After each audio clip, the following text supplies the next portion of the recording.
Our biggest fears came true, and it looks like AJ Styles is set to retire in Saudi Arabia at the Royal Rumble this coming Saturday. I mean, I didn't want to believe it, but Shinsuke Nakamura kind of let the cat out of the bag. But if this is going to be his last match, he is going to have a banger with Gunther. And also, he had a freaking banger with Shinsuke Nakamura at Saturday Night's Main Event. I honestly feel really bad for Trey Miguel, because imagine you just got signed to AEW and then you immediately get released for something that you said years ago and something that you apologized for numerous times, only to wind up back in TNA. Look, I'm glad that he's back in TNA, but at the same time, I mean, it really does suck for him. And I feel really bad for Trey Miguel. So the ratings for the TNA AMC debut show came out, and yeah, they ain't looking too good. It's so bad that it didn't even beat Collision. Yeah, LOL, TNA will forever haunt TNA.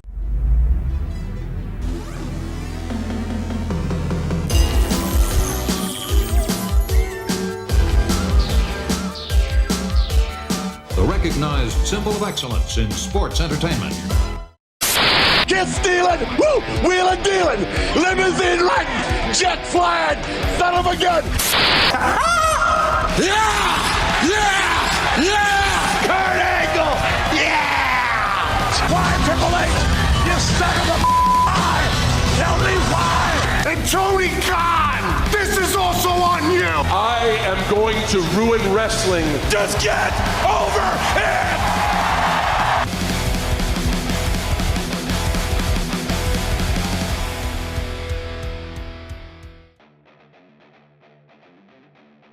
Man, this snowstorm hit us like bricks. What's up, everybody? It is yours truly, Flamin' Rookie DeRays, right here on the WrestleHavoc podcast. It is Sunday, January 25th, 2026. Thank you guys so much for joining me on this edition of the show, and hopefully you guys are all safe. As you guys all know, this crazy-ass snowstorm hit us like bricks over here in the East Coast, and everybody yesterday were going to their local grocery stores and buying whatever the hell they wanted to buy in order to prepare themselves for the craziness that was this the snowstorm that we were dealt with today. So hopefully you guys are all safe. Have yourself a nice cup of coffee, because this show is about to be bonkers. But we got a lot of things to talk about on this edition of the WrestleHavoc podcast. Of course, we had Saturday night's main event coming to us from Montreal, Quebec, Canada. And of course, that show saw AJ Styles take on Shinsuke Nakamura in what was, and a lot of people say, the match of the year so far in 2026. We also had Sami Zayn win his fatal four-way, and he is now the new #1 contender for Drew McIntyre's WWE title in Saudi Arabia at the Royal Rumble. We're going to be talking about SNME on this show. We're also going to be talking about the Royal Rumble. Of course, the Royal Rumble is this weekend. I'm going to be giving you guys my preview, predictions, who's going to win the Royal Rumble, what are some of the surprise entrants that we are possibly going to be getting at the Royal Rumble this year. All this and much more right here on the WrestleHavoc podcast. Of course, before we get into all this craziness, please make sure to like and subscribe to the WrestleHavoc podcast channel right here on YouTube, in which we discuss everything in and outside of the squared circle. Make sure to like and subscribe for more content. And as the friggin' referee would say, ring, ring, ring that damn bell for more notifications. Also, if you guys are watching the WrestleHavoc podcast on WNN platforms, I thank you guys so much for watching this show on that platform as well. But without any further ado, let's get straight into all of the wrestling talk, man. A lot of things happened this week in professional wrestling. Of course, we had Saturday night's main event. Of course, we had AEW, we had Raw, SmackDown, we had the second edition of TNA Impact, and I'm going to be honest, that second edition of TNA Impact was way better than the disaster that was their debut show 2 weeks ago. But we're going to be talking about that later on this show.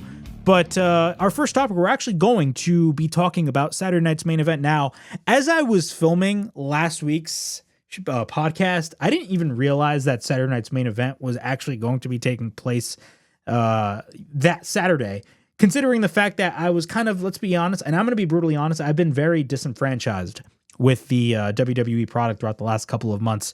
I would only watch around, whenever there was a major PLE or a major Saturday night's main event, like we saw last year with, of course, shows like Survivor Series and, of course, John Cena's last match. Of course, I was going to be watching. But in terms of the weekly TV, I wasn't really that in tune in watching every single week.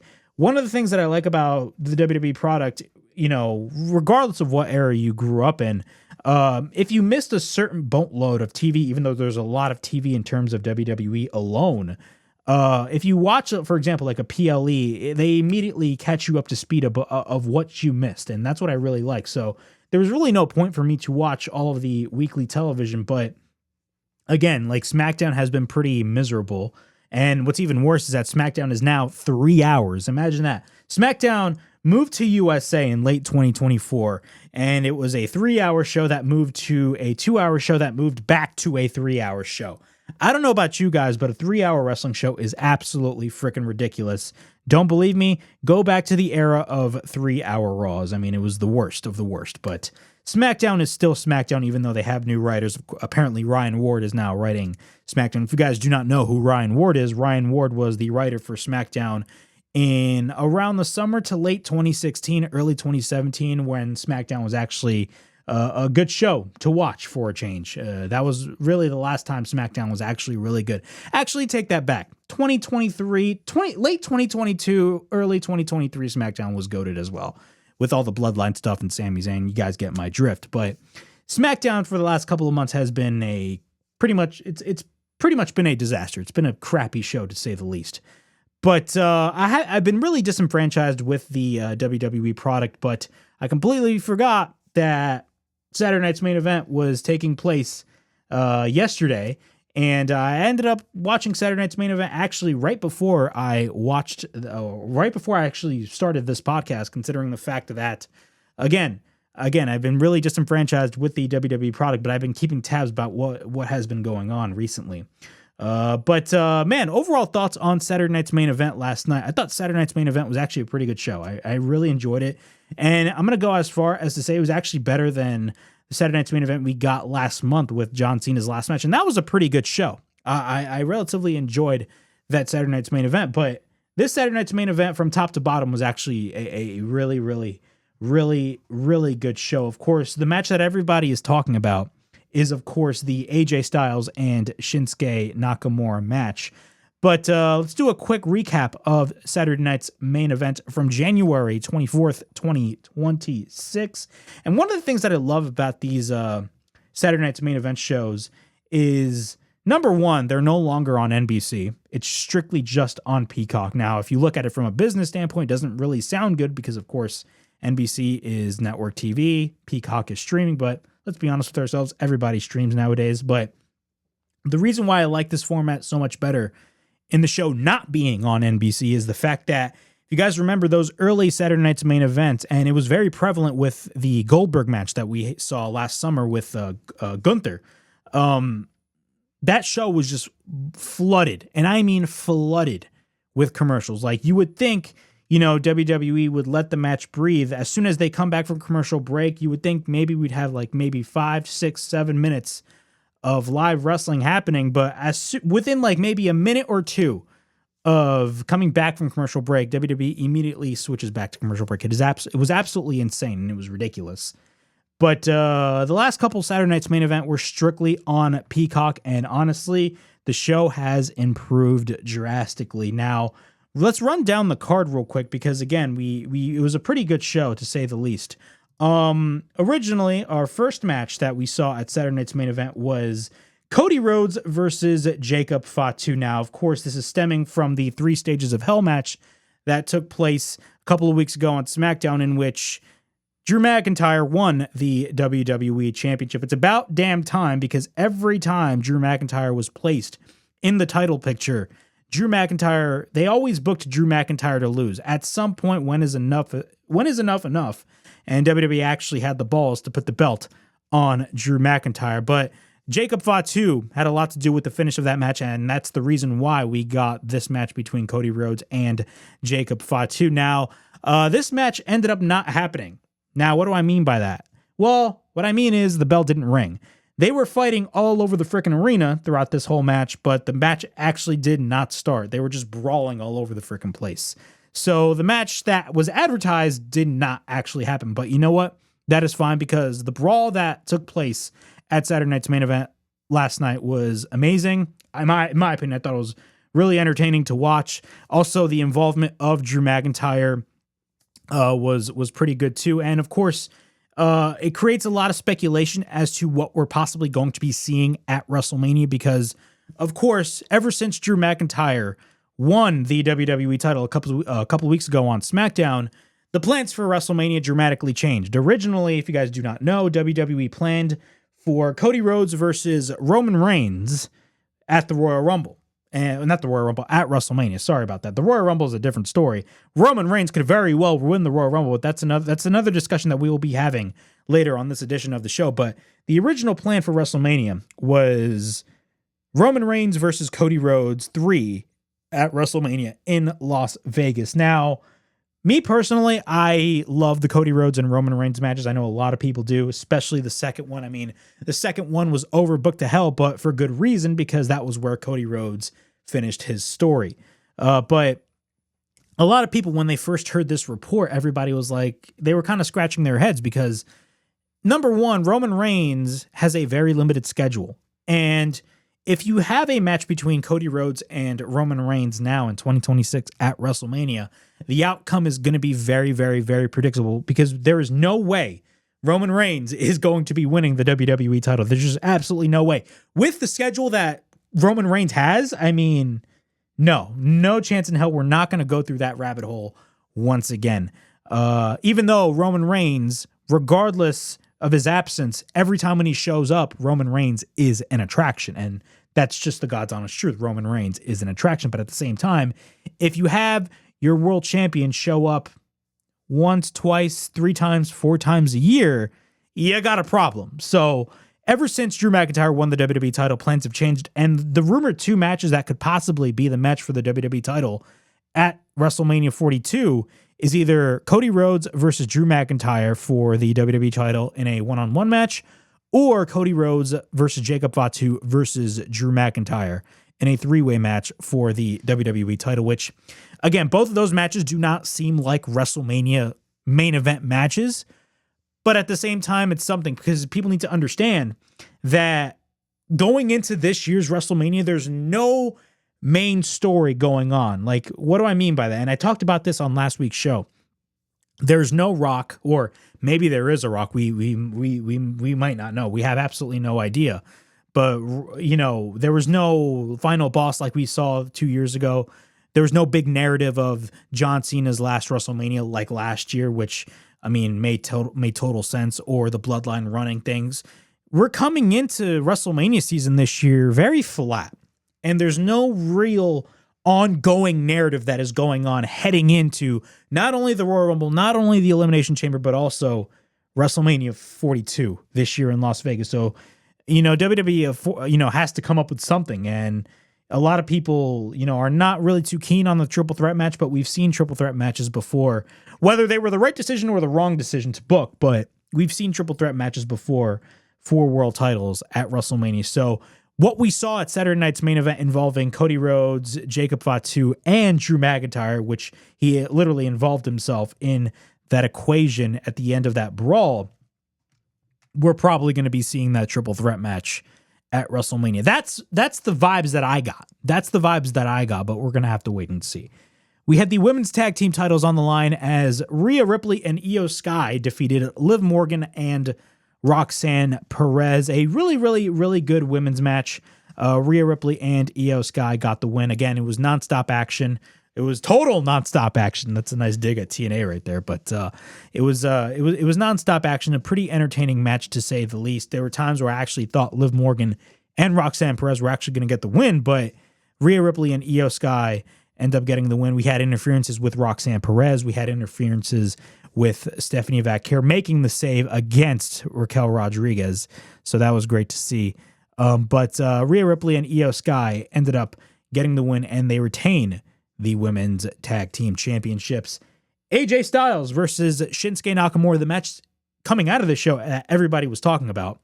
This was a phenomenal match, and no pun intended, but this was a phenomenal match. Easily their best match, and I mean this wholeheartedly, their best match in WWE. Because, of course, they had, I believe, 3 matches in WWE back in 2018 for the WWE title. And all of them, in a way, were kind of disasters, because if you compare those initial matches in 2018 compared to their Wrestle Kingdom match in 2016, which, ironically, it was not AJ's last match, because I believe he did wrestle one more match for New Japan after that Wrestle Kingdom match, but a lot of people consider it his last match, but that's another story for another time. But if you compare those three, I believe 3 matches, correct me if I'm wrong, or if you compare the WrestleMania 34 match between AJ Styles and Shinsuke Nakamura compared to their Wrestle Kingdom match in 2016, it's like night and day. This, in a way, is kind of on par with that, maybe slightly below, but a really, really, really good match. And it gave you vibes that AJ's career is nearing towards an end. And we're going to be talking about AJ Styles in our next topic because, of course, one of the matches on the undercard for the Royal Rumble is AJ Styles versus Gunther. Now, if you guys do not know and have been living under a rock, now, granted, I kind of been living under a rock because I've been disenfranchised with the WWE product, but one of the things that I've been paying attention to a lot, especially throughout the last couple months, has been Gunther. Gunther, throughout the last couple of months, even after John Cena, has been on a freaking tear. A freaking tear. He just has. He has been on a tear. Even after dropping the world title to CM Punk. After he dropped the title to CM Punk, everybody cared, but, nobody was talking about Gunther when Seth Rollins cashed in his Money in the Bank. Easily one of the best SummerSlam moments of all time. And I say that wholeheartedly because I was there. I was there at MetLife Stadium. It was freaking awesome. But in terms of Gunther, after that, Gunther has just been on a complete tear. And especially after John Cena's last match, Gunther has the heat that this man generates. Again, I said this last week. Gunther is essentially a heat magnet. That's who he is. Gunther is a heat magnet. He is. And he retired Goldberg, he retired John Cena, and he's probably on the verge of retiring AJ Styles. He is. And from what it looks like, AJ Styles is set to leave WWE and most likely retire. But AJ Styles versus Shinsuke Nakamura, and we'll talk about AJ later, was a phenomenal match. Easily the best match on the entire show. Easily the best match on the entire show.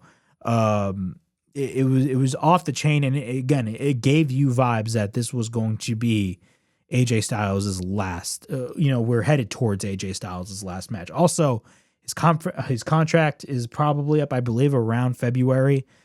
He stated differently that his contract runs until the end of 2026, I believe, on the Undertaker's podcast. But again, we'll talk about that later on. But AJ Styles versus Shinsuke Nakamura was definitely a classic match. A lot of people are even considering this match to be the match of the year so far of 2026. Now, that's a stretch because we're probably going to get a lot of crazy ass matches this year across WWE, AEW, and especially AEW because they are the ones that prioritize in-ring wrestling. And you guys know how the standard is for AEW matches, but we're going to have to wait and see. But definitely, if you want to rank this amongst one of the best matches so far in 2026, I definitely cannot blame you. I cannot blame you because this match was really good. And then, of course, in the main event, we had the 4-way match to determine the number 1 contender for Drew McIntyre's WWE Championship in Riyadh, Saudi Arabia at the Royal Rumble. We had Sami Zayn get the win by defeating Randy Orton, Whoop That Trick Williams, and Damian Priest. A Sami Zayn versus Drew McIntyre match in Saudi Arabia sounds very, very, very promising. Number one, Sami Zayn is like a god to these people. Whenever he comes into Saudi Arabia, and we've seen this time and time again, whenever WWE comes into Saudi Arabia, the reaction that Sami Zayn gets amongst the fans in Saudi Arabia is unlike anything we've ever seen. Like it's an amazing reaction. And look, I'm going to be honest. Is Sami Zayn going to win the WWE title at the Royal Rumble? Hell no. But one thing I can guarantee is that this match is going to be a banger. I'm very, very interested to see what's going to happen when it comes to Sami Zayn and Drew McIntyre, because everybody's always been asking about Sami Zayn, because Sami Zayn hasn't really been, from what we've seen so far, hasn't really been in the main event scene. So, I mean, this is definitely going to be a very, very, very, very interesting match happening at the Royal Rumble. And who knows, even though Sami Zayn is most likely going to lose, maybe this may skyrocket Sami Zayn finally to that main event status. But we're going to have to wait and see. But also, by the way, I completely forgot to mention Sami Zayn's reaction in Montreal was fantastic, of course. Michael Cole, even on commentary, made the comparison to the reaction that he got at Elimination Chamber against Roman Reigns. In a match that was really good, but fans were upset about the outcome, and I can vividly remember telling a lot of fans, like, you guys must be the stupidest bunch of people out there, because, I mean, it would make no sense for Roman to drop the title to Sami Zayn a month or two before WrestleMania. You know what I'm saying? It made no sense. But again, that match made Sami Zayn look really, really, really good. And Sami Zayn definitely got a great reaction right here at Saturday night's main event. It was a very good match, and Sami Zayn is deserving of this title shot. I don't care what anybody says. But overall, Saturday night's main event was a really good show. I really enjoyed Saturday night's main event. It was a fantastic show, and from top to bottom, this was probably one of the better Saturday night's main event shows that we've seen in a while. And when I mean in a while, I mean like maybe 2 or 3 shows. But yeah, it is what it is. All right, now we're gonna get to the nitty gritty, and we are going to be talking about AJ Styles. Yes, AJ Styles. It looks like AJ Styles is set to retire. Yeah, it looks like AJ Styles is officially going to be retiring, not only from WWE, but from professional wrestling entirely. And honestly, man, I'm very afraid, because, I mean, 2026 just started.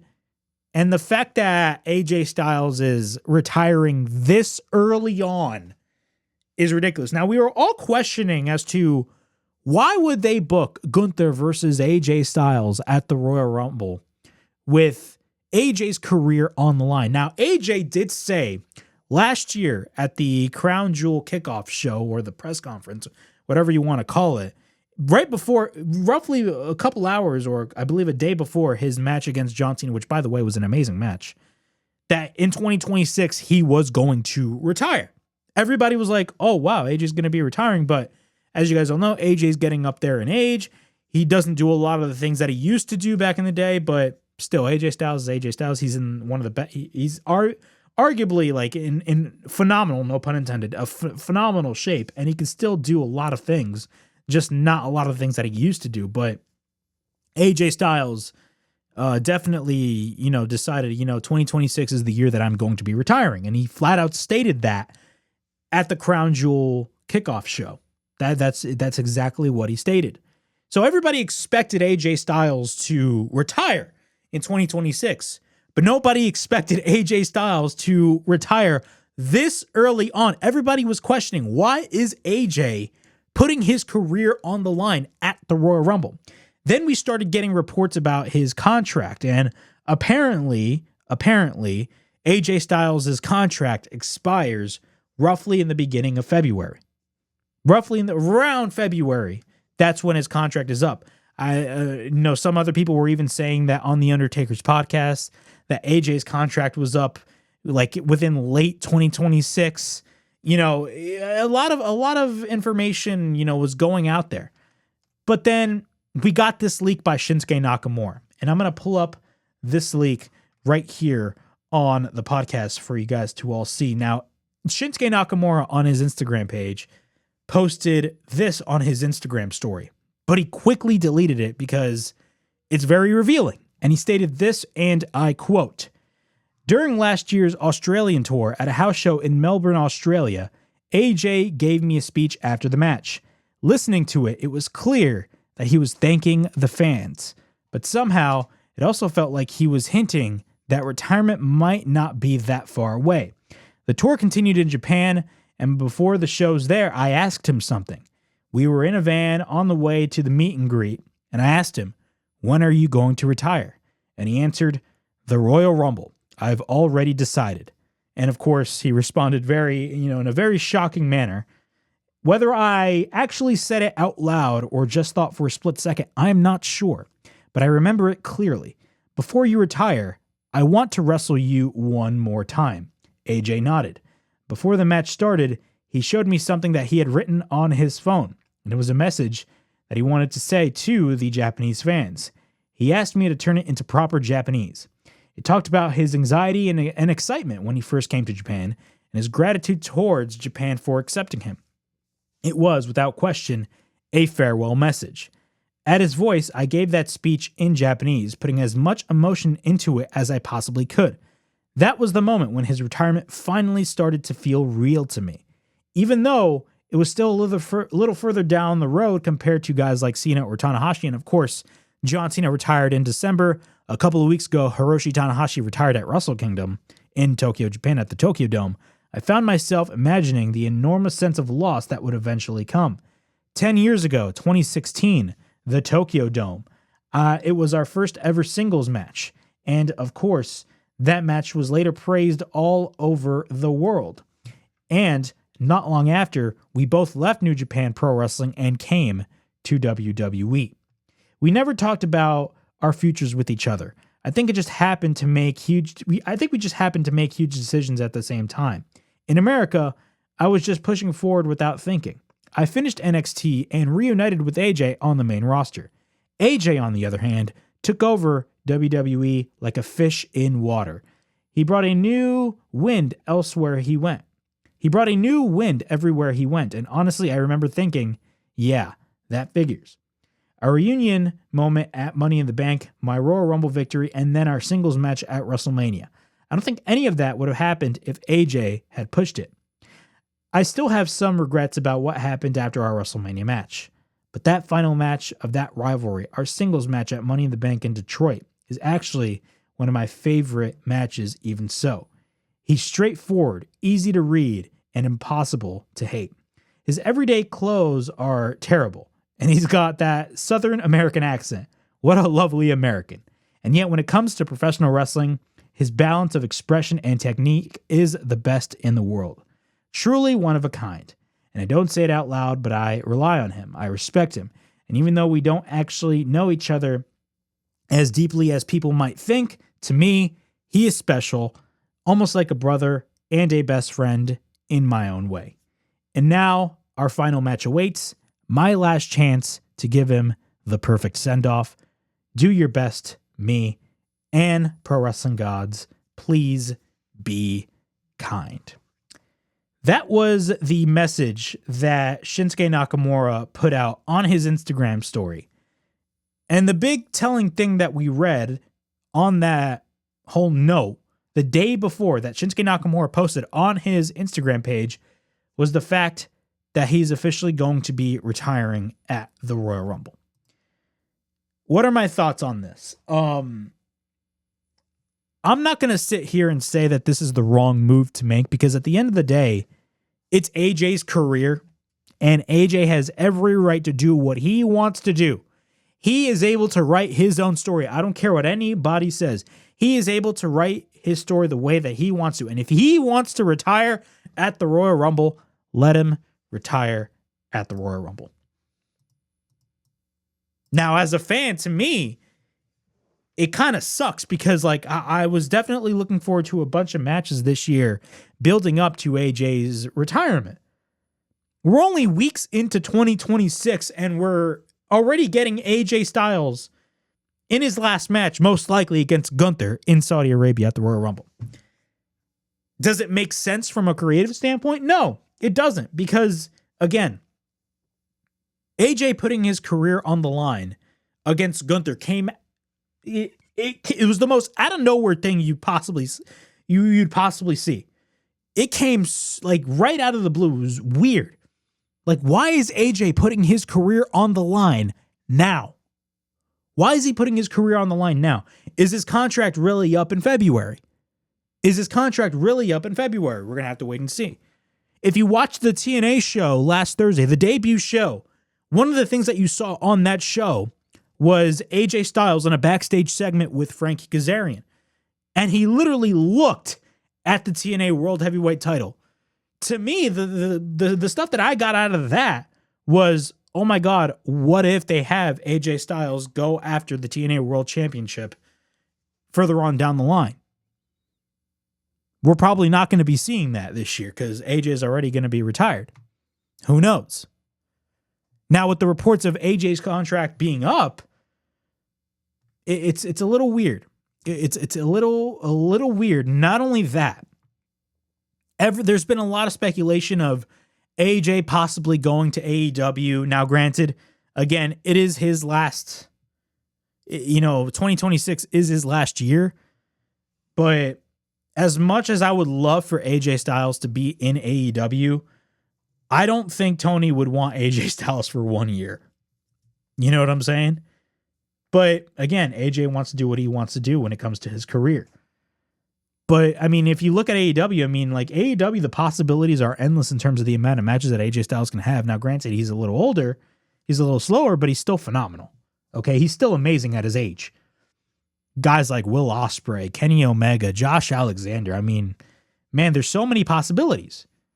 But after this Instagram story that Shinsuke Nakamura put out came to fruition, most likely he's not going to AEW. And honestly, I don't think AJ Styles wants to go to AEW. I'm being brutally honest. I do not think AJ Styles wants to go to AEW. I think he is a WWE lifer. At this point, he is a WWE lifer. He is. He is. He's been in TNA longer, I believe for 11 years. This year marks 10 that he's been in WWE, but AJ Styles is a WWE lifer. He is. And he flat out stated that. He flat out stated, when I retire, I still want to work with WWE in some capacity. You can't blame him for that. You cannot blame him for that. You can't. You can't. But as a fan, it sucks, man. We're about to lose AJ. Like this early on in 2026. Like I knew, me and a lot of other fans knew that AJ was set to retire, but we didn't expect him to retire this early on in the year. Everybody expected maybe the summer, maybe even WrestleMania, but I mean, I don't know. Something sounds fishy, but most likely AJ Styles is set to retire at the Royal Rumble. It sucks as a fan, but if AJ wants to go out that way, I totally respect it. AJ, in my opinion, is one of the greatest wrestlers of the modern era of professional wrestling. I genuinely believe that. AJ, I mean, he doesn't call himself phenomenal for no reason. Like, there is a reason why he is called the phenomenal AJ Styles. He's done a lot of things that back then, a lot of the stuff that he used to do, a lot of fans didn't even fathom a wrestler could possibly do. Like, if you watch AJ Styles in the early years of TNA, I mean, some of the stuff that he did was crazy. Absolutely crazy. And from an in-ring standpoint, from throughout the 2000s and even the mid-2010s, before AJ made the jump to WWE, AJ Styles, when he, was, doing a lot of his when he went to Japan after he left TNA, which, by the way, TNA foolishly decided to give AJ Styles a pay cut, which to this day baffles me. But that was TNA back then. TNA was a foolish company. I mean, they still kind of are foolish, but it is what it is. But they gave him a pay cut, and AJ Styles were like, no, I'm not taking a pay cut. And I respect that.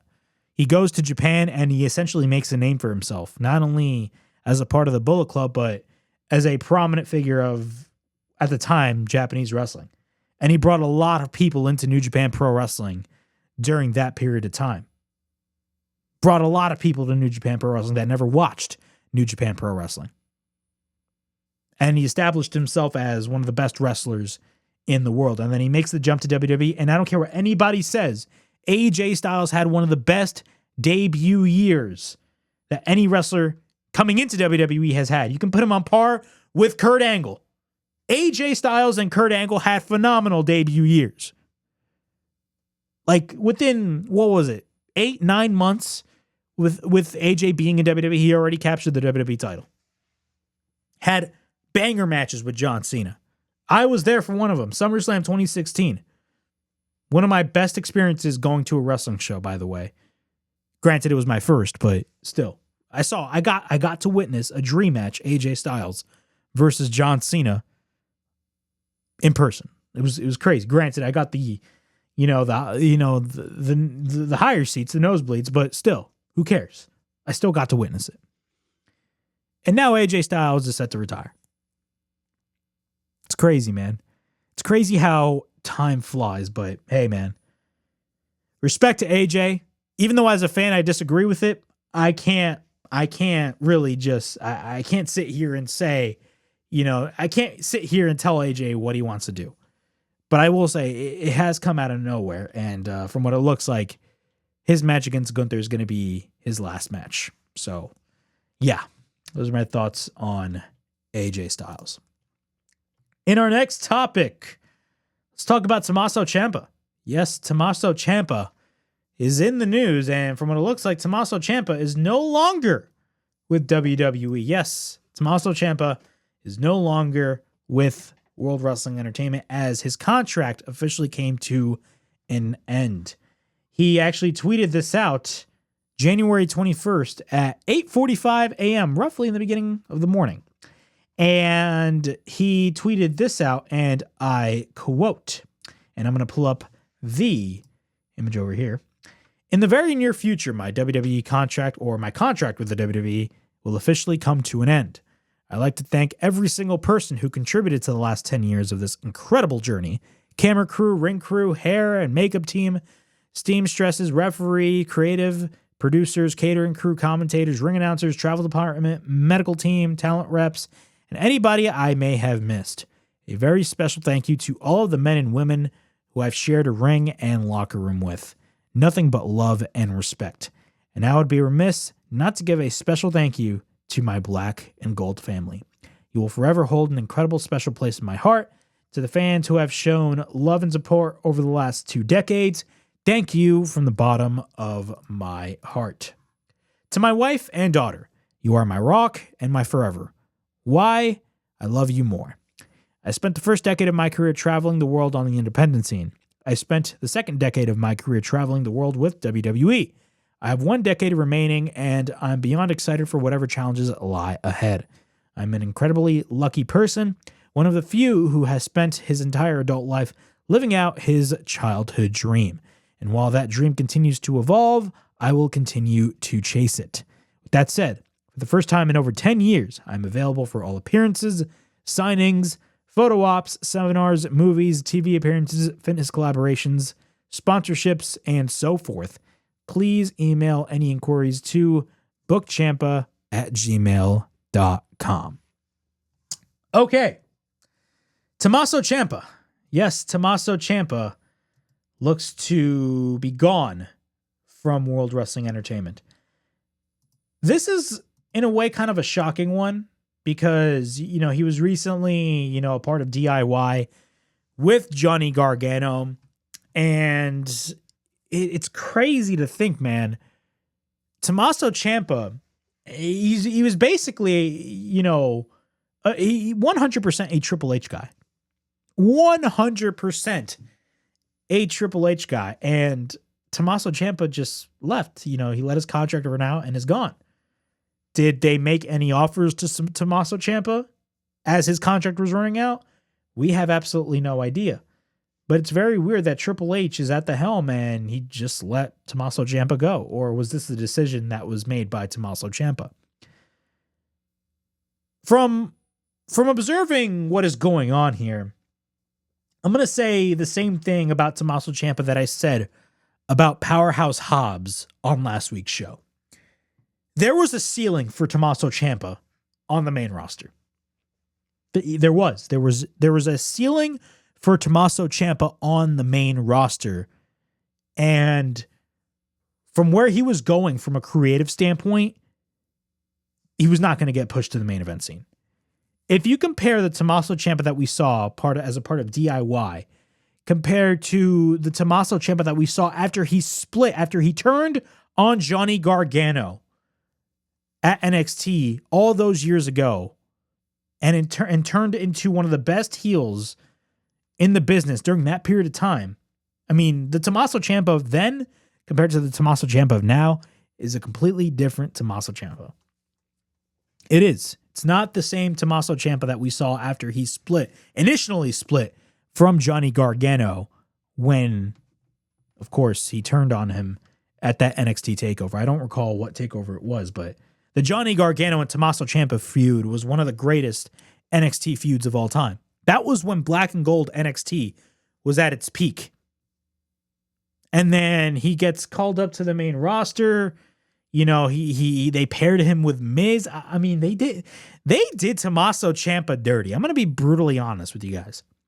They did Tommaso Ciampa really, really, really. Imagine pairing Tommaso Ciampa with the Miz. No disrespect towards the Miz, but imagine pairing Tommaso Ciampa, who was one of the best heels of the modern era, and you paired him with the Miz. Look, I think the Miz is an amazing heel. He's a fantastic heel, but he's the Miz. He's the Miz. And if you compare the heel tactics that the Miz does compared to the heel tactics that Tommaso Ciampa did in NXT, it's like night and day. It's like night and day. But there was a ceiling for Tommaso Ciampa on the main roster, regardless who was running the main roster, whether that was Vince McMahon or Triple H. There was a ceiling for Tommaso Ciampa, and there was a ceiling for a lot of the OG Black and Gold NXT talents. Now there was a couple few Black and Gold NXT wrestlers that really transcended to like superstardom. Like Rhea Ripley is off the top of my head. Rhea Ripley nowadays is a freaking megastar. She's huge. She's huge. But guys like Johnny Gargano, Tommaso Ciampa, those guys, nothing really there. Remember when Johnny Gargano came back a couple years ago, and this was roughly when Triple H just started to get the book in the summer of 2022 and Johnny Gargano came back.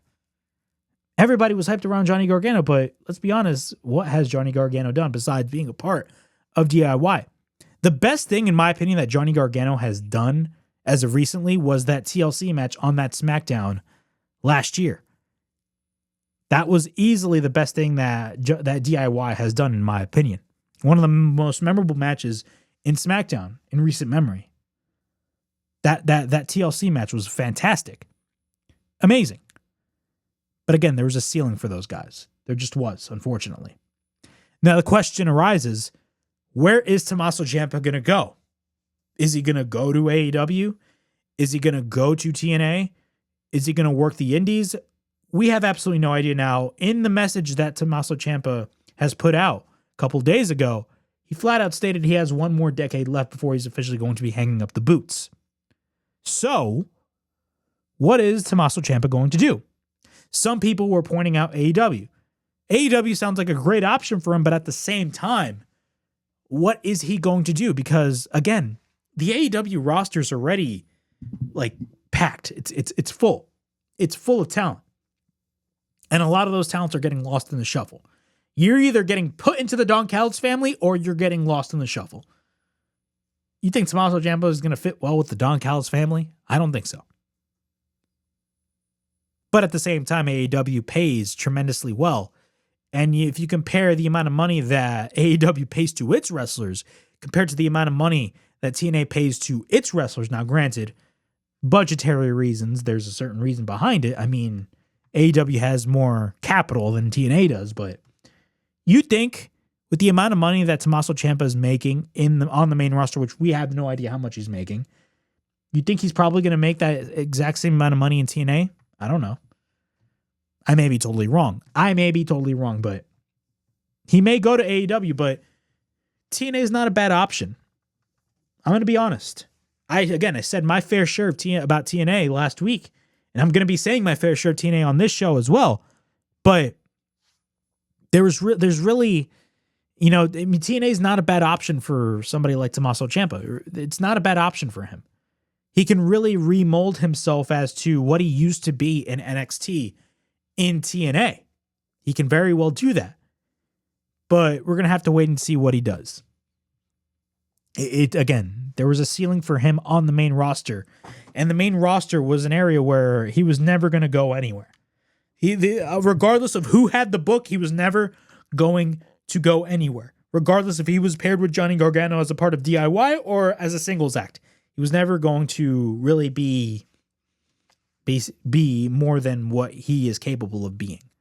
That's just my opinion. There was a ceiling for him. There was a ceiling for Tommaso Ciampa.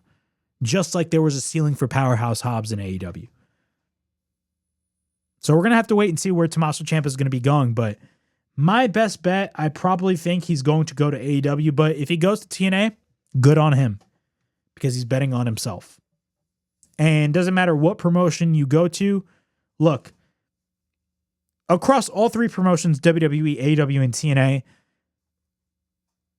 some talent fit better in other places than other talents. Some people fit well in WWE, some people don't. Some people fit well in AEW, some people don't. Some people fit well in TNA, some people don't. So we're going to have to wait and see what Tommaso Ciampa does, but that's the latest on Tommaso Ciampa. Actually, no, we got more information on Tommaso Ciampa. I almost forgot. I forgot to mention New Japan. There's an update regarding what could be next for the two-time NXT champion. Ciampa recently confirmed that his WWE contract is set to expire and he will not be re-signing with the company, making him a free agent for the first time in a decade. Dave Meltzer addressed Ciampa on Friday's edition of Wrestling Observer newsletter, noting that if there is talk of him possibly going to New Japan Pro Wrestling, there is talk of him trying to get into New Japan. He'd fit in style-wise with AEW, but AEW has such a large roster filled with top talent, it's a tough place to break through. And what did I say a couple moments ago? I said the exact same thing. The fact that he's pushing indie bookings would seem to indicate that he didn't leave for AEW and a deal there, but it wouldn't surprise me to see such a deal happening, given Tony Khan signing so many people, and he has a strong in-ring wrestler. Ciampa has filed for 2 trademarks potentially linked to his post-WWE career. He has filed a trademark for Psycho Killer and Psycho King. For wrestling purposes, the former a reference to the Talking Head song he often used for his ring entrance before joining WWE. Ciampa confirmed his WWE departure in a statement released on January 3rd.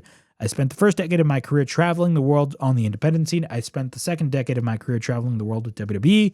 I have 1 decade remaining, and I'm beyond excited for whatever challenges lie ahead. So yeah, New Japan could possibly be that option. Definitely makes total sense. He'd fit well in New Japan Pro Wrestling as well. Moving on to our next topic, Powerhouse Hobbs.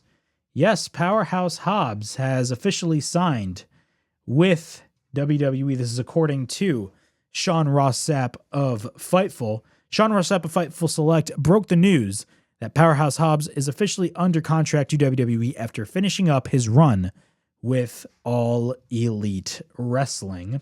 Hobbs has been with AEW for the last 5 years. He was a World's Trios champion and TNT champion in the company. His last match was at the Maximum Carnage edition of Collision, where the Ops, consisting of Shibata, Samoa Joe, and Powerhouse Hobbs, dropped the Trios titles to Hangman Page and Jet Speed. And from the moment they announced that match, you guys already knew, we all knew, Powerhouse Hobbs was on his way out. This was expected.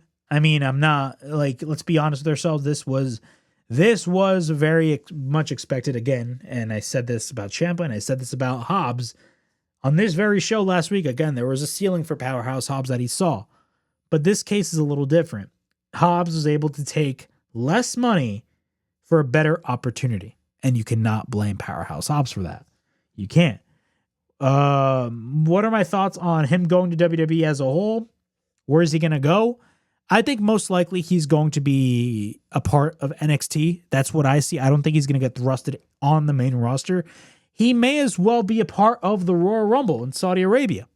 He may as well be a part of the Royal Rumble match. We're going to have to wait and see. But again, Powerhouse Hobbs is somebody that could very well on the main roster. WWE is very good at utilizing big men, unlike AEW. AEW is terrible at utilizing big men, but we're going to have to wait and see. He may as well pretty much be a part of NXT. He may as well be a part of the main roster. We're going to have to wait and see. But Powerhouse Hobbs has officially signed with World Wrestling Entertainment. TNA.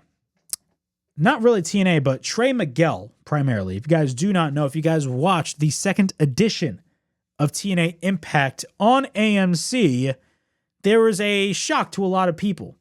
And this was coming after the news that Trey Miguel has been was officially released from his AEW contract moments after he signed a contract with his buddies as a part of the Rascals.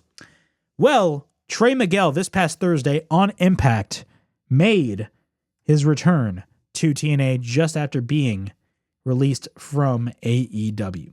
Now, we have details regarding the reason as to why Trey Miguel got released from All Elite Wrestling. And I am going to be very straightforward with everybody on this whole topic. I'm going to be very, very, very straightforward on this whole topic because, again, stuff like this bothers me as a fan, but from a professional standpoint, this bothers a lot of people as well, and it bothers me badly because I'm not the type of person that's for cancel culture. Like, I think cancel culture and getting canceled over something you said years ago and something that you apologized for saying. I mean, the fact that you get the nod like that and get released for your contract to me is ridiculous when you have far worse people employed on any roster. You know what I'm saying? But we have details on Trey Miguel's AEW release, and there was some frustration behind the scenes, and I'm reading this from Yahoo Sports. According to Fightful Select, the latest report by Fightful Select, the outlet was told Miguel's release, which was heavily implied to be a Warner Brothers Discovery decision, was in relation to a 2020 post of the Stars that was homophobic in nature, one that Miguel immediately apologized for. Fightful reported that they were told that no other posts or situations were said to have factored into Trey Miguel's release. The outlet also reported that the internal reaction in the company was mainly frustration, as all of the Rascals, Trey Miguel, Desmond Xavier, Zachary Wentz, and Myron Reed, have good relationships with AEW. There were some wrestlers who felt as though that there are different standards applied to AEW talent that don't apply to other personalities who have appeared on other Warner Brothers Discovery properties. I mean, ironically, think about this. I actually agree with that because think about this. I mean, Warner Brothers Discovery did the same thing with Jay Briscoe, and it took Jay Briscoe passing away in order for them to actually acknowledge Jay Briscoe, which is ridiculous and insane. And I blame Warner Brothers Discovery for that because they were stupid in that nature. But there were some wrestlers who felt as though there are different standards applied to AEW talent that don't apply to other personalities who have appeared on other WBD properties. Right off the top of my head, I'm immediately thinking Ezra Miller. Right off the top of my head, I'm thinking about Ezra Miller. Ezra Miller is a controversial figure, but WBD had no problem releasing The Flash. But yet you got an issue with Trey Miguel and, him getting released from AEW. Now, some people are questioning the nature of WBD's decision, and some people are even questioning that WBD may not have been the factor of Trey Miguel's release, and it was a Tony Khan decision. Some content creators are saying that Tony Khan is lying. I'm going to go out on a limb and say this. Whatever your conspiracy theory is regarding this whole issue, some people are saying that TNA exposed AEW by bringing back Trey Miguel because AMC clearly doesn't have a problem with them bringing back Trey Miguel, but WBD does. Well, AMC and WBD are two completely different organizations. You do not know what is going on in the realm of those organizations and what their standards are and what their standards aren't at the end of the day. Tony Khan, in my opinion, at the end of the day, first off, Tony Khan was the one that signed Trey Miguel to a contract regardless. He signed Trey Miguel to a contract. I guarantee you Tony Khan probably knew about all this stuff, and he probably thought, you know what, he's changed as a person. He deserves to be here, but a higher up was clearly like, no, we do not want him here. So they basically Jay Briscoed Trey Miguel, which sucks. It absolutely sucks. Because you got other people on that AEW roster who have done far worse things, said far worse things than what Trey Miguel said back in 2020 that are still a part of that roster. Other wrestlers across multiple different promotions, WWE, New Japan, TNA, everybody has done far worse things than the things that Trey Miguel has said. Were the things that Trey Miguel said back in 2020 terrible? Yes, they were. But he apologized for it. So why should he be penalized? Regardless of who made the decision, why should he be penalized for stuff that he said 6 years ago? This is ridiculous. People have done far worse things that are still employed, yet you target Trey Miguel over some quote-unquote homophobic things that he said back in 2020. Why? Is there something that we don't know? What is it? Off the top of my head, I'm thinking about Sammy Guevara. Sammy Guevara, if you guys remember during the Speaking Out movement, he said some very nasty things a couple of years before AEW was even a thing. I think it was like 2016. And I believe it was on, I think it was Kevin Scampoli's show, the whole effing show. You remember that crap? Kevin Scampoli, I think that's his name. The embarrassment that being Kevin Scampoli. Sammy Guevara said some very nasty things about Mercedes Moné, or at the time, Sasha Banks. And he got penalized for it. And rightfully so, because it was coming at a time where the entire wrestling industry, and rightfully so, was being exposed because a lot of people were acting like assholes. And a lot of people were doing very, very, very unprofessional things. The Speaking Out movement needed to happen because it needed to show, this other side of wrestling that a lot of people just don't see.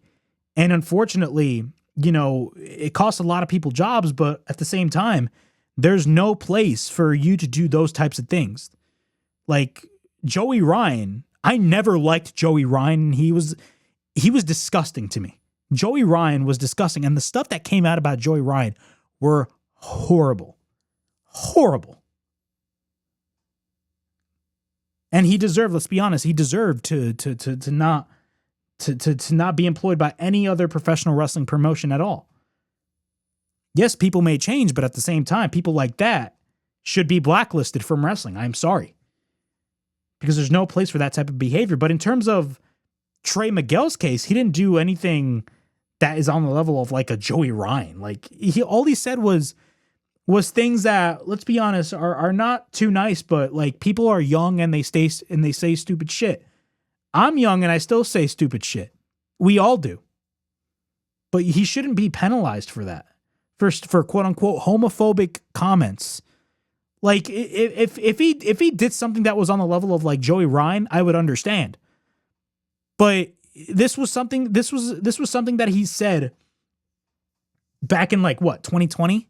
And even then, cancel culture was still prevalent. So like, why would he say it in 2020? But still, he apologized for it. He apologized for what he said. And unfortunately, he's paying the price for it, and it sucks.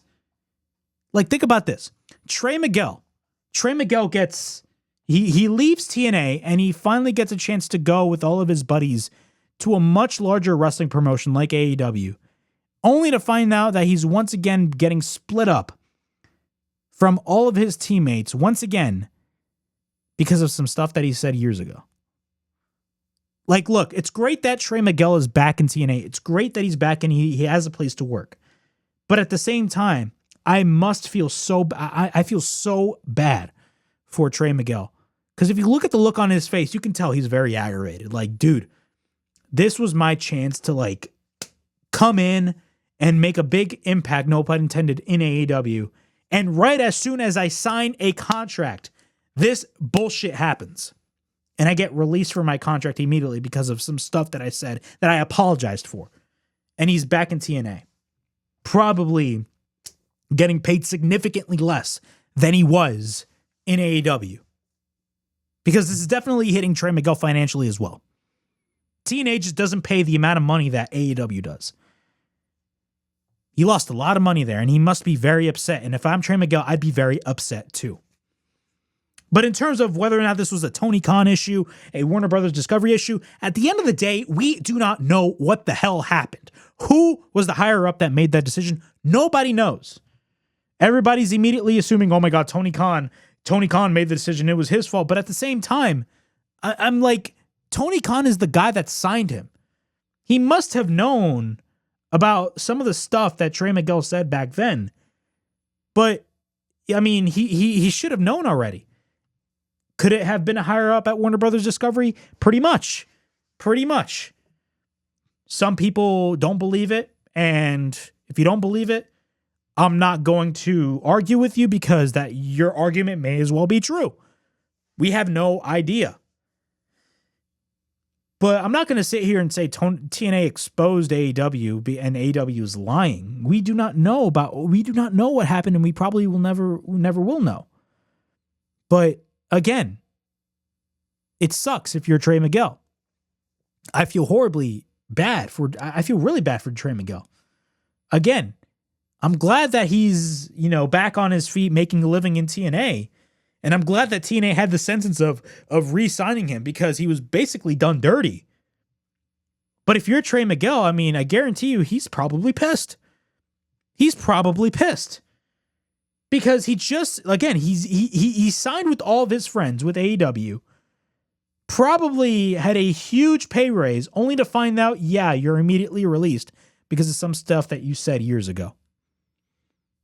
And now he's winding up back in TNA, probably making the same amount of money that he was before. That sucks, man. That's horrible. It's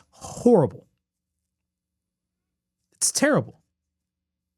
I feel really bad for Trey Miguel, man. I'm glad he's back on his feet, and at least he's on TNA. At least he's signed to a promotion. That's great. Because at the end of the day, I don't want to see wrestlers lose jobs. Wrestlers who lose, I don't want to see wrestlers who 100% deserve it lose jobs. I don't want to see that. You know what I'm saying? It sucks, man. It's horrible what happened to Trey Miguel, but hopefully Trey Miguel gets back on his feet, but it's a terrible situation. It really is a terrible, terrible, terrible situation. Moving on to this edition of the WrestleHavoc podcast, we're going to be talking about TNA. TNA is in the news, and we finally got the rating for the first show. We got the rating for the first show on AMC. Now, a lot of people were expecting TNA to hit 200,000 viewers, maybe even 300,000 viewers. Like, that's really where my estimate was in terms of this debut rating. But the rating that we got, I mean, they didn't even beat Collision. It's crazy. But TNA Impact's debut on AMC on January 15th, 2026. Think about this. Drew roughly around 173,000 viewers with a 0.04 rating in the 18 to 49 demographic. This marks a significant increase from their previous viewership on Access TV, which often fell below 100,000 in 2023. The show is rated TV-14 for violence and suggestive themes. 173,000 viewers. 173,000 viewers.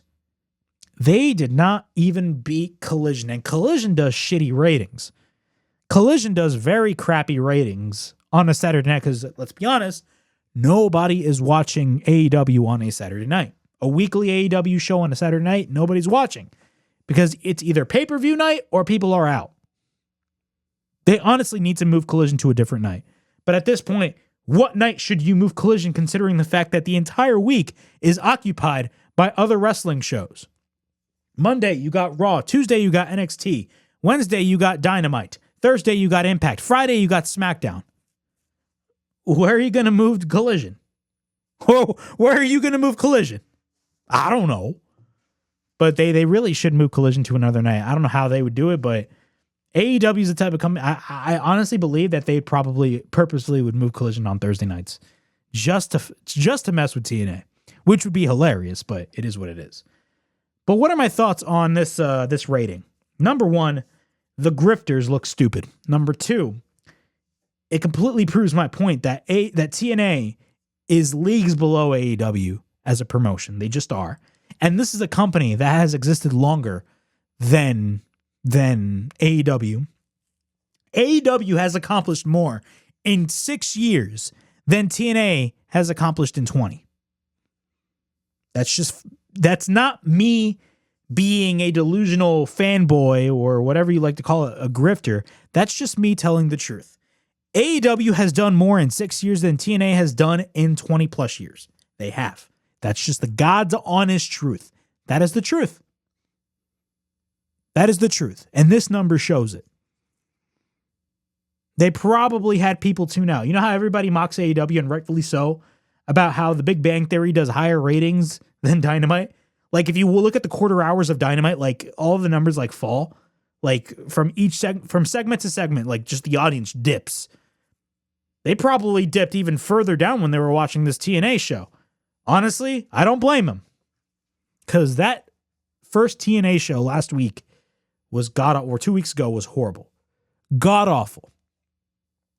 This rating proves my point that at the end of the day, TNA is leagues below AEW. And AEW is leagues above TNA. Now, what are my thoughts on the second edition of TNA Impact? TNA Impact is now a part of my weekly wrestling schedule. I'm going to be honest, I actually enjoyed the show. I did. I enjoyed the show for what it was. It was a very good show. Like, it still had the production issues, but you can tell they were trying to improve the production fiasco that was the first show. They definitely improved a lot from the first show. Like, if you compare the first show to the second show, they definitely improved drastically. Let's do a quick rundown of the card. We had Cedric Alexander defeating Moose. We had a very good Mike Santana promo, which was very good. I'm glad Mike Santana is at the top of the TNA food chain. We also had Indy Hartwell defeating M by Elegance, or Ash by Elegance, or M by Elegance. I don't even know all the members of Ash by Elegance or the Elegance brand, but, you know, Indy Hartwell defeated her opponent. We had the Feast or Fired match. Feast or Fired, a Vince Russo special in which we had Mance Warner, Hometown Man, Eric Young, Eddie Edwards, Brian Myers, Steve Macklin, Trey Miguel, Rich Swann, AJ Francis, Ryan Nemeth, Jason Hotch, and John Schuyler being a part of the match. The men that won the briefcases were Trey Miguel, Steve Macklin, Eric Young, and Eddie Edwards.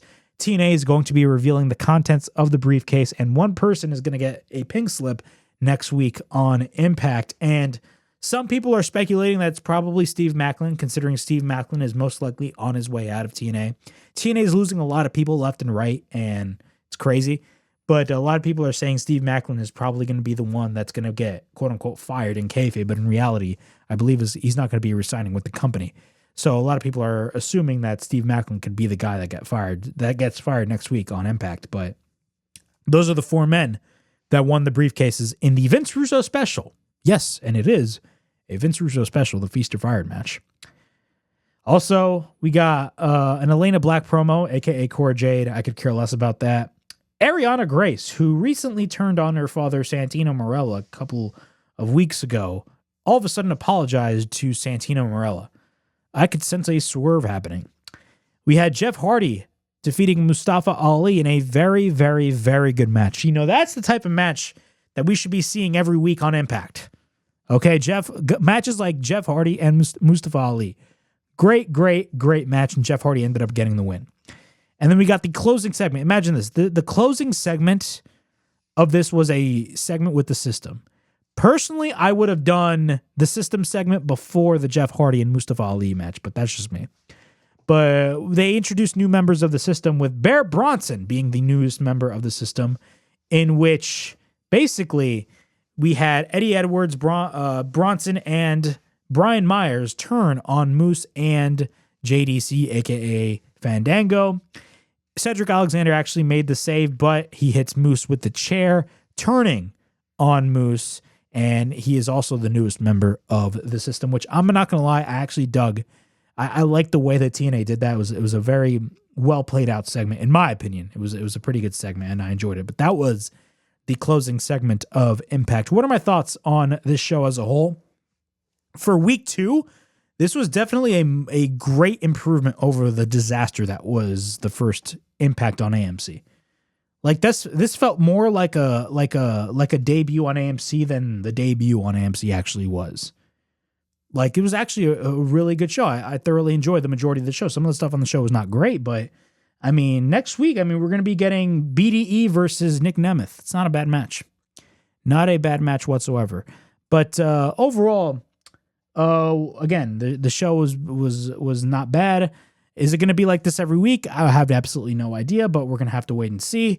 But in terms of that rating, I mean, they're probably going to be roughly around the 110,000 viewer range, or probably even less. We're going to have to wait and see, but that's really the ceiling that TNA is going to be hitting since now they're on a major network like AMC. But AMC is not real. AMC is a big network, but if you compare it to the level of like a TBS, TNT, or like even a USA network, like it's not as big. But yeah, that was the rating for TNA Impact. In our final topic, we're going to be talking about the Royal Rumble. The Royal Rumble is set to take place this coming weekend, Saturday, January 31st. And it's going to be the first Royal Rumble to be in Riyadh, Saudi Arabia. And I guarantee you, it won't be the last time that a Royal Rumble is going to be in Riyadh, Saudi Arabia. It won't be the last time. But we're gonna have the very first, or technically, the second Royal Rumble in Saudi Arabia. But that first greatest Royal Rumble was like more of it was not a real Royal Rumble. It was just a Royal Rumble in name only. There was no real implications or stakes involving in that Royal Rumble match. But yeah, we got our first actual Royal Rumble show happening in Saudi Arabia, and not a lot of hype around this show. I'm very curious. Normally we'd be excited about the Royal Rumble, but not a lot of hype or build regarding this show, really, because, again, the main attraction is the Royal Rumble match, and the winner will main event WrestleMania. But at the same time, they really don't main event WrestleMania, but that's just me. But yeah, man, and on this segment, we're going to be discussing our predictions and some of our surprise entrants that we're going to be seeing at the Royal Rumble. Let's first start off with the undercard matches. Of course, we got the undisputed WWE title match as Drew McIntyre will be defending his title against Sami Zayn. Sami Zayn won the Fatal 4-Way last night at Saturday night's main event, defeating Trick Williams, Damian Priest, and Randy Orton. And, it was a no-brainer that Sami Zayn was going to get the win, and honestly, I'm looking forward to this match because, in my opinion, Sami Zayn deserves to be a part of the main event scene, in my opinion. And every time Sami Zayn was involved in some way, shape, or form in the main event scene, he always tends to fall short. It was kind of the same thing about Drew McIntyre, but now Drew McIntyre is the champion. Look, is Sami Zayn going to win at the Royal Rumble? No, he's not. He's not going to win the WWE Championship at the Royal Rumble. You're a fool if you think he is. But I will say the reaction that he is going to be getting at the Royal Rumble is going to be absolutely fantastic. Every time WWE goes to Saudi Arabia, or when Sami Zayn comes to Saudi Arabia, the reaction that he gets is tremendous. Absolutely tremendous. And I think both of these men are going to be delivering a fantastic match at the Royal Rumble. The Royal Rumble is known to have really, really, really good undercard matches. They always have phenomenal undercard matches. I can vividly remember Sami Zayn versus Kevin Owens last year, or actually, no, I believe that was at the Elimination Chamber. I'm talking about Cody and Kevin Owens. Sorry about that. But Cody and Kevin Owens had a great match at the Royal Rumble last year. 10 years or 11 years ago or 10 years ago, there was the triple threat match between Seth Rollins, Brock Lesnar, and John Cena. That match was chaos. When I talk about chaos, it was chaos. But the Royal Rumble pay-per-view is known to have really good undercard matches. But that's really the only undercard match that we got. They didn't really announce anything else for the Royal Rumble show. Actually, no, take that back. We got AJ Styles versus Gunther. We already talked about this. I completely forgot about it. But we got AJ Styles versus Gunther. And from what we talked about, most likely Gunther's going to go over. And it's going to add into Gunther's arsenal of the guys that he has retired in kayfabe. And AJ Styles is going to ride off into the sunset in his last match. Again, we talked about AJ Styles earlier in this show. But, man, it's crazy that AJ Styles, like, we knew AJ Styles was going to be retiring in 2026. We just didn't know that he was going to be retiring this early on in 2026. It's crazy to think, but it is what it is. We got the Women's Royal Rumble match. We got Io Sky, Rhea Ripley, Roxanne Perez, Liv Morgan, Bayley, Raquel Rodriguez, Lyra Valkyria, Chelsea Green, Asuka, Nia Jax, Lash Legends, Charlotte, Alexa, Julia. We got a bunch of women being announced for the Women's Royal Rumble. I assume AJ Lee is probably going to be a surprise entrant because, of course, she is signed with WWE. So we're going to have to wait and see. But me personally, we're going to be seeing a lot of veterans. We're probably going to be seeing like the Trish Stratuses of the world. We're probably going to be seeing Michelle McCool show up at the Royal Rumble. You know, we're going to be seeing a lot of veterans show up at the Women's Royal Rumble because that's always the case every year with the Women's Royal Rumble. We always see those types of surprise entrances. But in my opinion, who do I think is going to be winning? I actually believe we're going to be getting Rhea Ripley. Rhea Ripley is probably going to win, and we're probably going to be getting a match between Rhea and Io. Not Rhea and Io, Rhea and Stephanie Vaquer at WrestleMania. Maybe Io could win, but I have absolutely no idea. I mean, again, the possibilities are endless when it comes to the Women's Royal Rumble match, but it's very interesting to say the least. We also got the undisputed WWE, the Men's Royal Rumble match. We got a bunch. This Royal Rumble compared to last year's Royal Rumble. I mean, if you look at last year's Royal Rumble and the lineup for last year's Royal Rumble, last year's Royal Rumble was crazy. Like, it was stacked from like top to bottom. This, I mean, it's stacked, but like not as stacked as it was last year with a bunch of main event guys. It still has main event guys, but not as much as last year. We got Roman Reigns, Gunther, Cody, Jay, Rey Mysterio, Jacob Fatu, Penta. We're probably going to, Dragon Lee. So many different possibilities. But some of the rumored surprise entrances are actually very interesting. Some people are saying Powerhouse Hobbs may make his debut at the Royal Rumble. And if that's the case, that's badass. I don't care what anybody says. Most likely, we're probably going to be getting a Chris Jericho return. Chris Jericho has been heavily in the news, and everybody was wondering, where is Chris Jericho? Where is Chris Jericho? Where is he going to show up? Most likely, Chris Jericho is going to be making a return as a surprise entrant in the Men's Royal Rumble match. That's honestly I genuinely believe that's going to happen. Some people are even speculating, and I don't know if this is relatively true or not, that Stone Cold Steve Austin could be a surprise entrant at the Royal Rumble. I doubt, even though he had that match with Kevin Owens a couple years ago at WrestleMania, I doubt that Steve Austin is going to be involved in this Royal Rumble match. I doubt it. But you never know. Saudi Arabia could pay him a boatload of money just to make that one appearance. Because you know that Saudi Arabia money is very good. I mean, don't believe me? They're going to be offering The Rock a boatload of money to wrestle at WrestleMania 43. You know what's going to happen. But who knows, man? Austin, it'd be crazy and the internet would go crazy, but I doubt it would happen. Now that begs the question, who's going to win? It's very interesting. Very, very, very interesting because of the fact that, number one, there's two main options that people are speculating as to who may win the Royal Rumble, and they're pointing at either Cody Rhodes or Roman Reigns. I'm going to go out on a limb and say this. None of those men are winning the Royal Rumble, even though they're the most likely. Number one, Roman Reigns at this stage does not make sense for him to win a Royal Rumble. Why? His schedule is limited. It is. It is very, very, very limited.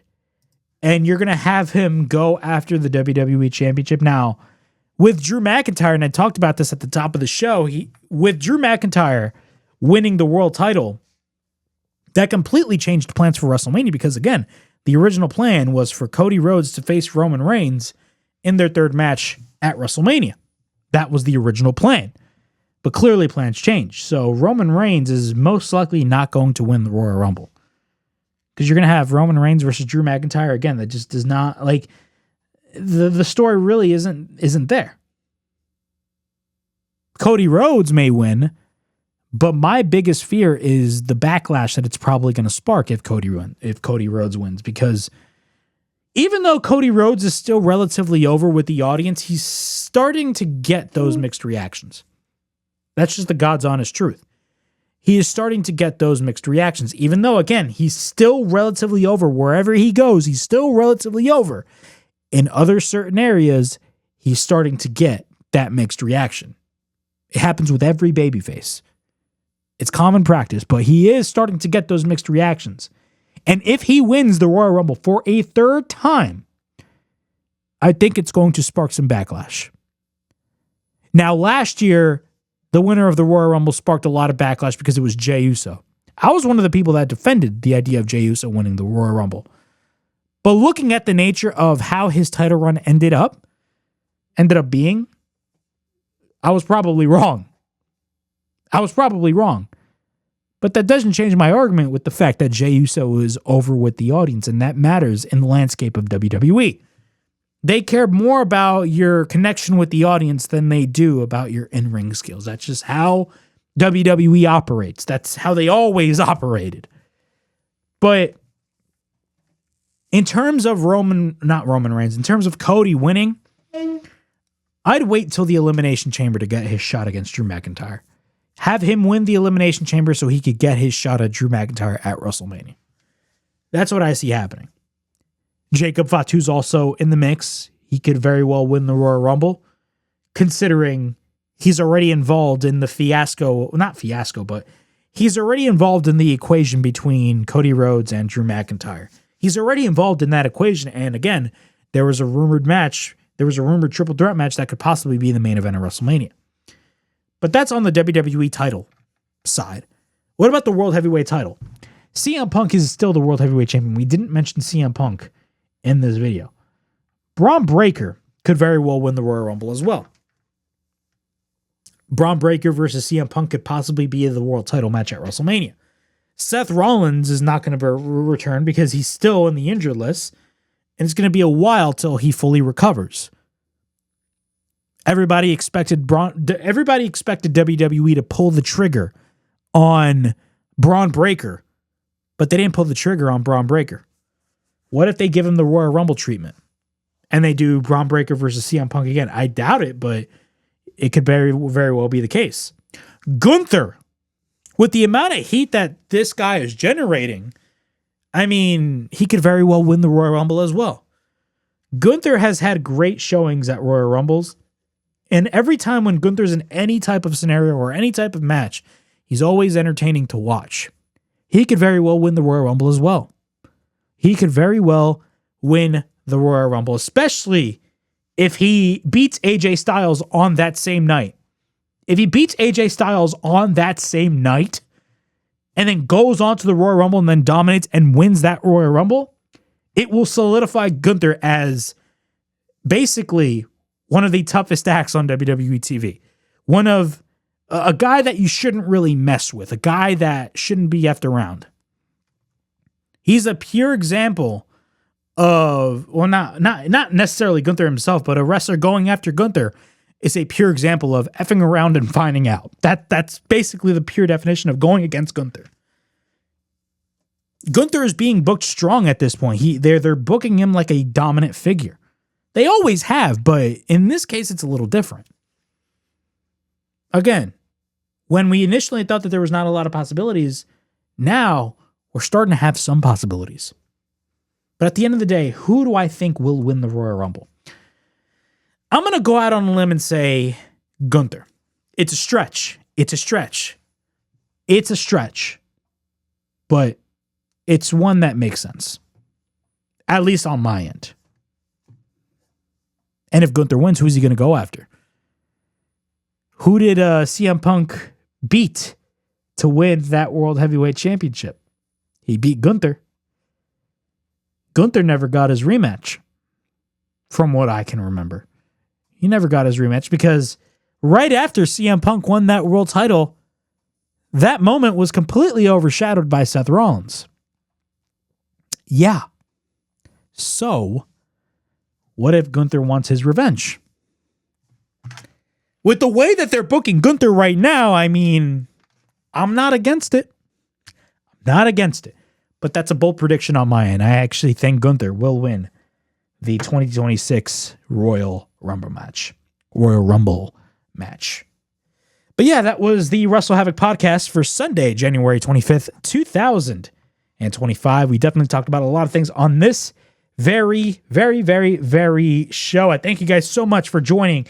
Thank you guys so much for joining me on this edition of the WrestleHavoc podcast. I'll see you guys all next week. And at the end of the day, please like, subscribe, comment down below, push that bell for notifications. I mean, look out for more videos right here on the WrestleHavoc podcast channel, in which we discuss everything in and outside of the squared circle. Make sure to like and subscribe for more content. And as the friggin' referee would say, ring that damn bell for more notifications. And as always, it is yours truly, Flamin' Ricky DeRays, signing out. I'll see you guys all next week. Peace.